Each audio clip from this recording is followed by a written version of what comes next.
Znajdujemy się w ścisłym centrum Phnom Penh w Kambodży. Ciekawostka, którą chciałbym się z Wami, z Marcinem podzielić, jest taka, że jeszcze 10 lat temu Phnom Penh nie było rozpatrywane jako miejsce do inwestycji.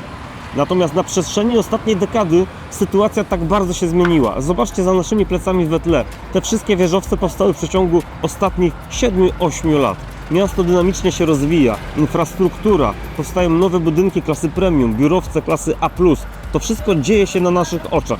I dzielnice takie jak BKK1 czy Tonle Basak, na której jesteśmy, niczym nie ustępują w komforcie życia miejscom takim jak Bangkok czy Singapur. Chcielibyśmy Wam pokazać dzisiaj więcej, dlaczego Kambodża jest Twoim nowym kierunkiem inwestycyjnym. I dlaczego to dopiero początek rozwoju stolicy i Kambodży, która nie tylko chce iść w kierunku Singapuru, ale prawdopodobnie będzie tym nowym Singapurem. Na kadrze widzimy Centrum Buddyzmu, zaraz za Centrum Buddyzmu znajduje się ambasada australijska, we tle wieża The Peak, w której umiejscowił się hotel Shangri-La. Po prawej stronie Oxley World Beach, jedna z pierwszych tak wysokich inwestycji.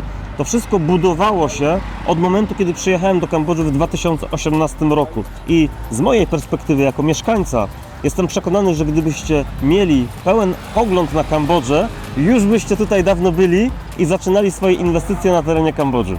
A teraz zadajcie sobie pytanie, czy my w Europie, w Polsce w ogóle się rozwijamy, czy wręcz stoimy w miejscu, a może się wręcz cofamy. Odpowiedź wszyscy znamy, ale to tempo wzrostu wynika także z regulacji i sposobu, w jaki ten rynek jest układany.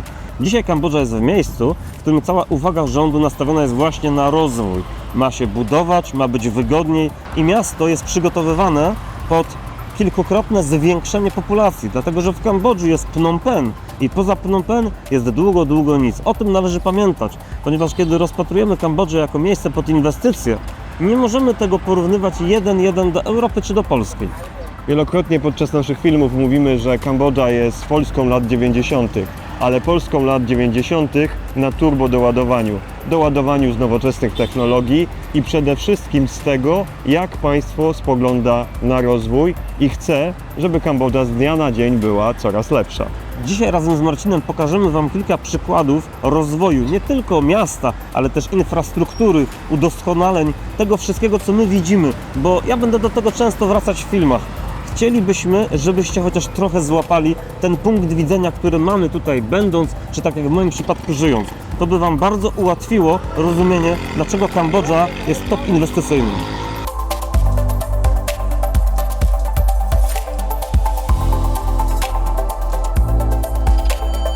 Kiedy pierwszy raz przyjechałem do Kambodży, ten most już był. Natomiast nie zdawałem sobie sprawy, jak szybko tutaj rzeczy się zmieniają. Musicie wiedzieć, że w Azji zmiany, budowa infrastruktury czy zastępowanie obiektów innymi następuje dużo szybciej niż w Europie. Tutaj cała procedura zmiany nie jest oparta o skomplikowane pozwolenia, jakieś zgody, protesty ekologów. To po prostu się tutaj dzieje, bo priorytetem jest rozwój. Priorytetem jest przygotowanie miasta na kolejne miliony mieszkańców, a do tego niezbędna jest infrastruktura. Marcin, kiedy przyjechał, mogę to porównać do tego, jak Wy przyjechalibyście dzisiaj. Widział rzeczami takimi, jakie były w danym momencie. Ja natomiast pamiętam, kiedy tego mostu nie było. I żeby dojechać do moich znajomych na jedno z największych osiedli, trzeba było jechać drugim, bardzo zatłoczonym mostem. Miasto było zakorkowane i generalnie jednym z powodów, dla których nie zamieszkałem na tamtym osiedlu, był właśnie dojazd, który wynosił od 30 minut do godziny w czasie korku. Dzisiaj jedzie się tam 15 minut. Plan jest taki, żeby mosty otoczyły rzeki. Norea Bridge przechodzi przez rzekę Basak, odnogę Mekongu. Po mojej prawej stronie jest Mekong i niedługo ruszy budowa mostu łączącego Riverside. Most będzie w okolicach Night Marketu. Most będzie przechodzić przez półwysep Chroy Chongwa i przechodzić na drugą stronę Mekongu, którą pokażemy Wam innym razem, a która dzisiaj jest prawie w ogóle niezagospodarowana. To będzie duża inwestycja, która rozpoczyna się niebawem. I jednocześnie dalej za moimi plecami, w dalszej części Mekongu, będzie kolejny most, który będzie łączyć dalsze ziemie za Norea z tą drugą stroną Mekongu. W ten sposób będzie można przejeżdżać naokoło wszystkich rzek. I to są znowu te działania, które my, wiedząc o tym, że one tutaj się dzieją, A kiedy w Kambodży ma coś powstać, to powstaje. To wszystko wpływa na kształt inwestycji. I kolejny raz odwołuję się do tego. Rozmawiajcie z nami, zadawajcie pytania, ponieważ jesteśmy nie tylko dobrymi przewodnikami po mieście, ale także dobrymi przewodnikami w zakresie inwestycji i rozeznania lokalizacji w mieście. My wiemy, co jest na topie, bo tutaj żyjemy na co dzień. I teraz porównajcie sobie do tego, tą sytuację do tego, jak to wygląda na co dzień w Polsce. Ja mieszkam na co dzień w Poznaniu i od lat mówi się, pozdrawiam wszystkich poznaniaków, od lat mówi się w Poznaniu o nowym moście nad Wartą. Mówi się, ale kończy się na mówieniu. Miasto nie ma długofalowej polityki, jak miasto będzie wyglądało za 5, 10, 15, 20 lat, a tymczasem w Azji to się dzieje.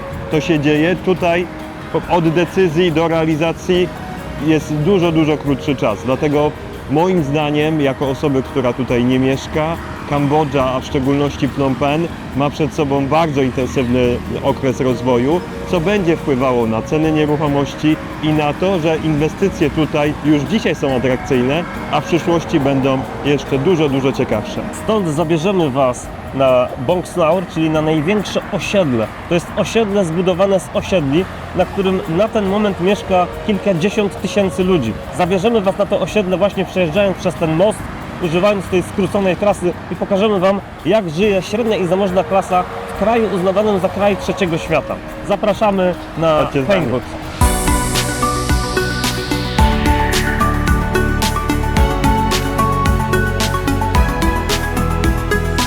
Paintwood Bong Snaur. Największe osiedle w Kambodży, największe osiedle w Phnom Penh. Marzenie klasy średniej, ale nie tylko, także marzenie ludzi zamożnych. W większości mieszkają tutaj oczywiście Khmerowie, którzy bardziej są zainteresowani tym stylem, bardziej szukają willi, zdecydowanie bardziej cenią sobie prywatność. Ale dlaczego? Bo kiedy we wcześniejszej części mówiliśmy o rozwoju infrastruktury, to ta infrastruktura i to, w jakim kierunku się rozwija, ma czemuś służyć. A ma służyć temu, żeby więcej ludzi zjeżdżało się do miasta.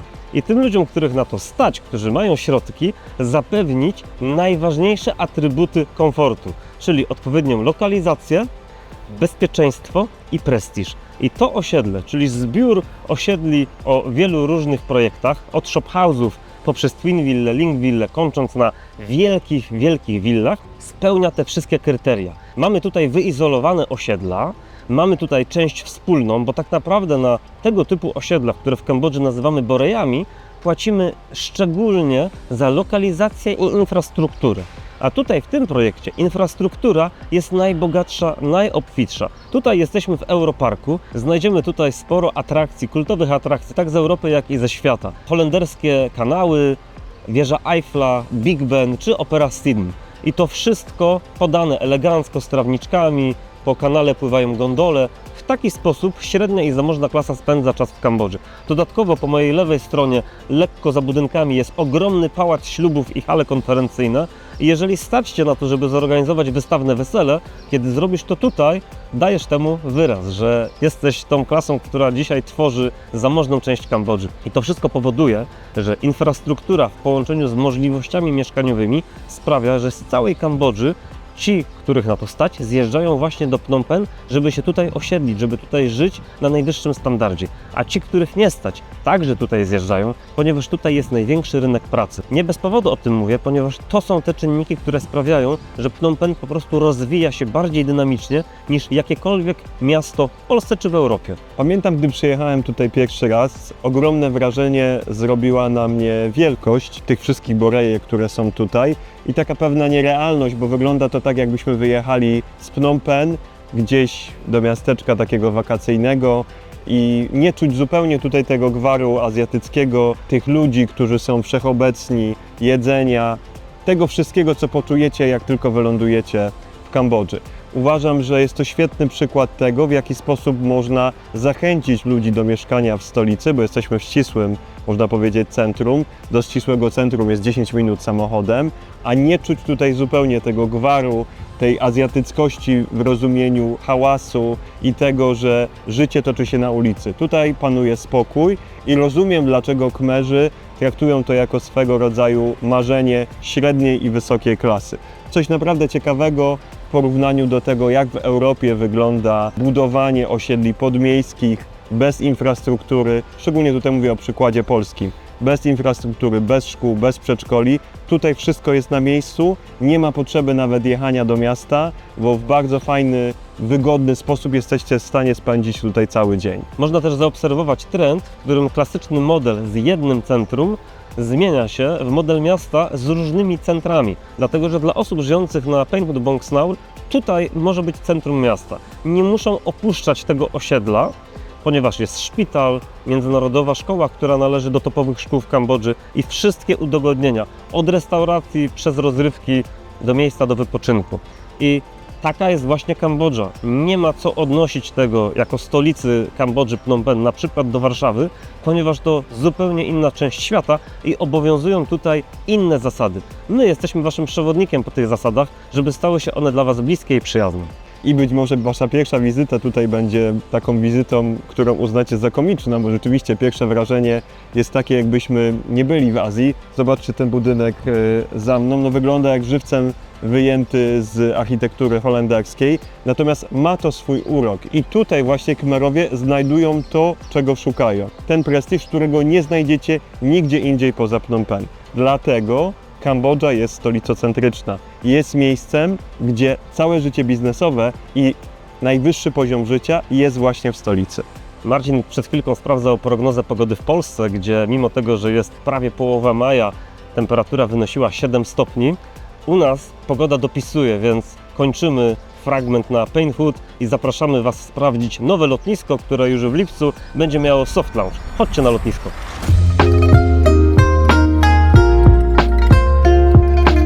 I wreszcie jesteśmy w miejscu, które tak naprawdę wyznacza kierunek, w jakim idzie Phnom Penh i cała Kambodża. Nowe, międzynarodowe lotnisko, jeszcze nie oddane. Soft opening nastąpi w lipcu. Ze względu na areał, który zajmuje cała inwestycja, to 9. największe lotnisko na świecie i jedno z największych, które powstaje w regionie. Lotnisko klasy 4F, które może przyjąć Airbusa 380 i Boeinga 747. Cytując klasyka, tutaj kiedyś było ściernisko, a będzie San Francisco. Dokładnie takie wrażenie będziecie mieli lądując w Kambodży, w Phnom Penh, ponieważ jesteśmy, przynajmniej dzisiaj, pośrodku niczego. Widać, jak wygląda Kambodża od tej strony prowincjonalnej, a za nami widać majestat miasta. Miasta, które codziennie się rozrasta i które z pewnością dojdzie do granic obecnego nowego lotniska. Lotnisko, które zostanie uruchomione w połowie lipca, potrzebuje około 2 lat, żeby złapać pełnię ruchu. Mamy też takie informacje, że ułatwi to komunikację między Polską a Kambodżą. Nie wiemy jeszcze, jaki będzie dokładny charakter lotów, ale liczymy na połączenia bezpośrednie, które na pewno sprawią, że będzie łatwiej wam się tutaj dostać, odwiedzić Kambodżę.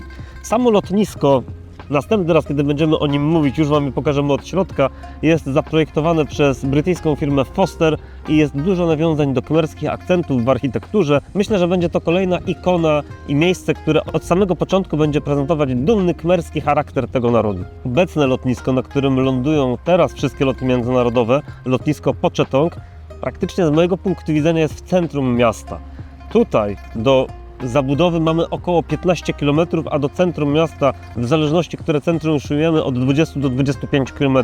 Także jest spora przestrzeń do tego, żeby to miasto się rozrastało. A o samych lotniskach, kiedy to lotnisko za naszymi plecami w tak mało zostanie uruchomione, z czasem stare lotnisko Pochetong w centrum Phnom Penh przejmie rolę lotów krajowych oraz lotów prywatnych. Natomiast to, co interesuje was, to jakie są konsekwencje powstawania takich obiektów. Tam, gdzie powstają nowe obiekty typu lotniska, bardzo znacząco rośnie wartość gruntów, głównie z powodu budowanej...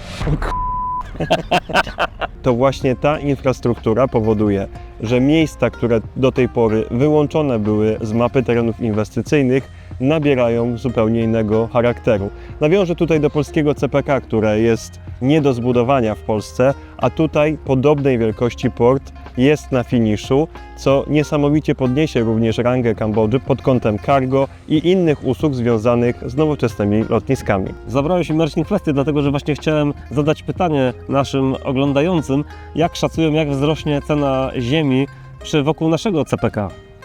Zostanie stabilna na tym samym poziomie, ponieważ CPK do końca dekady na pewno nie powstanie.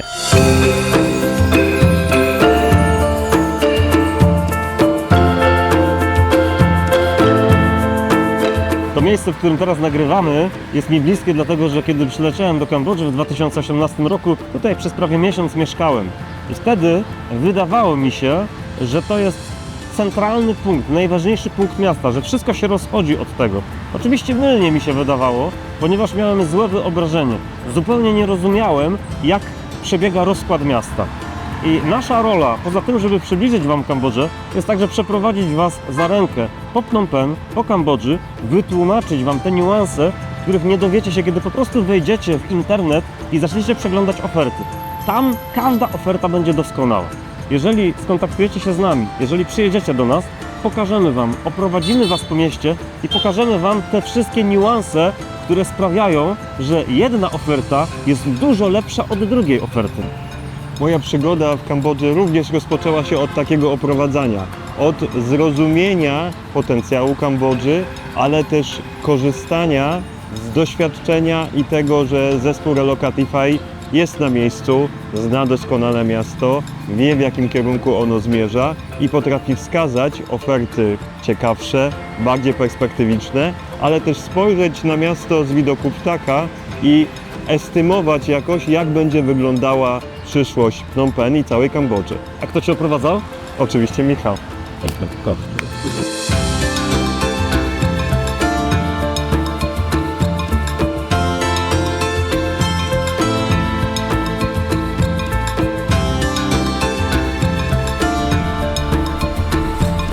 I wreszcie dochodzimy do sedna odcinka.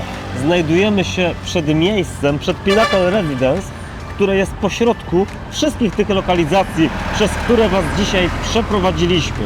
Lotnisko, most, Borey Paintwood, to wszystko jest dookoła świetnie zlokalizowanego Pinnacle Residence. O Pinnacle Residence mamy dedykowany odcinek właśnie dlatego, że rozwija się infrastruktura, właśnie dlatego, że Pinnacle patrzy wprost na drogę, na nowe lotnisko, z którego jechaliśmy tutaj do tego miejsca około 15 minut. To wszystko sprawia, że jeżeli zastanawiacie się nad inwestycją zagraniczną w apartament, Pinnacle Residence w Phnom Penh w stolicy Kambodży jest tym, czego szukacie. Może to być też ciekawa propozycja, chociażby pod Airbnb w przyszłości, dlatego że niedaleko Pinnacle budowany jest Skytrain. Skytrain, który trafi bezpośrednio na lotnisko. I klienci, którzy nie będą chcieli zamieszkać w hotelu, który jest umiejscowiony w jednej z wież Pinnacle, będą mogli wybrać nocleg w apartamencie hotelowym w jednym z wież Pinnacle. W lewej wieży będzie 5-gwiazdkowy Radisson Blu. Wieża środkowa i wieża po prawej stronie będzie do dyspozycji inwestorów i mieszkańców.